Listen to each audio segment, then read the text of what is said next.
Ikaze bakiriya bacu beza, twongeye turabasuhuje aho muri hirya no hino ku isi. Turavuga abari mu mahanga, Leta Zunze Ubumwe za Amerika, hirya no hino ku isi. Twifuje kubahereza ikaze nanone kuri buno butaka bwacu bwiza cyane, buri mu mudugudu wa Bugasha, akagari n'Akarubona, umurenge ni wa Nyamyumba, intara ni y'Iburengerazuba.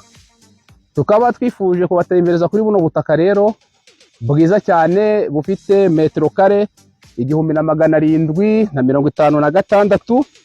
Ubu butaka ni bwiza cyane rero, muze umushore imari muri buno butaka, muri bino bikorwa byacu dusanzwe tubereka bya buri munsi, kandi ivy'ikaze tuhora tubabwira bya buri munsi. Urubuga ni Gisenyi Commissionaire, nibyo dusanzwe tubakorera, muratuzi abadukurikirana bari hirya no hino. Tubahaye ikaze kandi ni karibu kuri mwese. Rero ubu butaka murabona ko uwabushora imari akaza kubakaho amapartement, ukaza se wenda gashite biterwa n'icyo uri gutegura, ukaza urabona hakurya ikigo cy'amashuri bari kubaka, iyo ni kaminuza. Hakurya twafite imisozi myiza ya Buharara, ndetse hasi ho gato twafite brasserie ku ruganda rwenga inzoga ku batahazi. Ndetse uyu muhanda ukaba ukomeje ujya ku mashuri ya Bwitereke.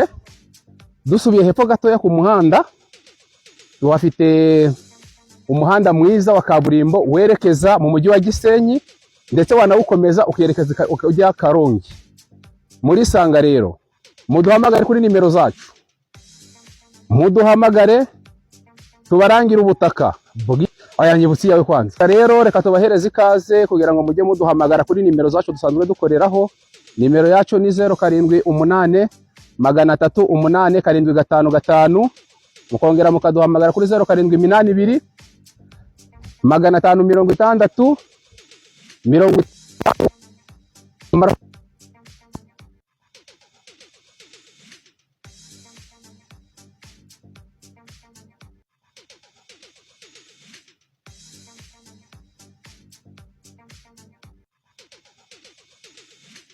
kandi byiza cyane. Rero muri sanga uduhamagaye tumugeza ku gikorwa, ntacyo bisaba rwose. Iwacu ni heza, mushora ko kuri ubu butaka n'ahandi turi bubereke kuko musanzwe mudukurikirana.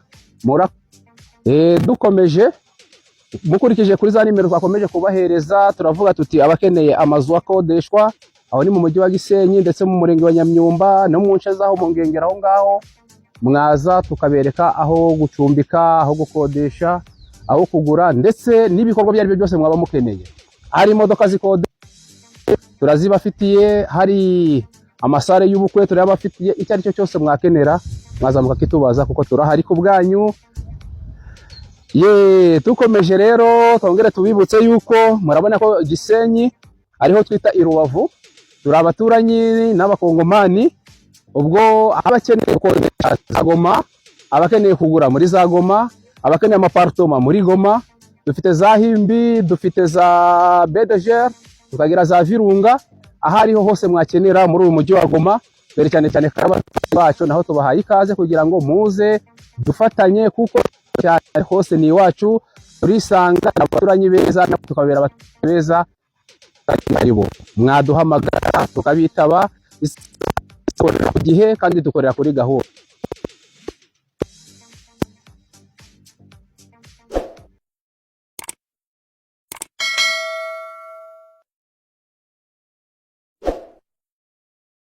Ese ibyo ukenera inzu n'imodoka byo kugura ukabibura, cyangwa se byo gukoresha muri salo, ubibone ku giciro gikeya cyangwa giciriritse kiri hasi cyane kugira ngo ubonere igihe. Ese ibyo ukenera imodoka zo kugendamo, kuba watwara abantu muri deplacement isanzwe, wagize ibirori, inzu nziza zo gukodesha cyangwa kugura. Ese wigeze ukenera adresse zacu ukazibura? Izi zose ziri imbere yawe. Dukorera mu Ngangari i Rubavu. Iki kirango cyacu cyiza uzakibona aho dukorera cyane. Imodoka tuba dufite, inzu nziza na apartment dufite, imodoka z'ubukwe nziza dufite, sonorisation nziza dufite, moto nziza zo kugura no kugurisha dufite. Dusangira Rubavu rero, turagufasha biriya byose ubonye. Niba ufite ubukwe ukaba ukeneye kugira ngo tugukurikiranire byose,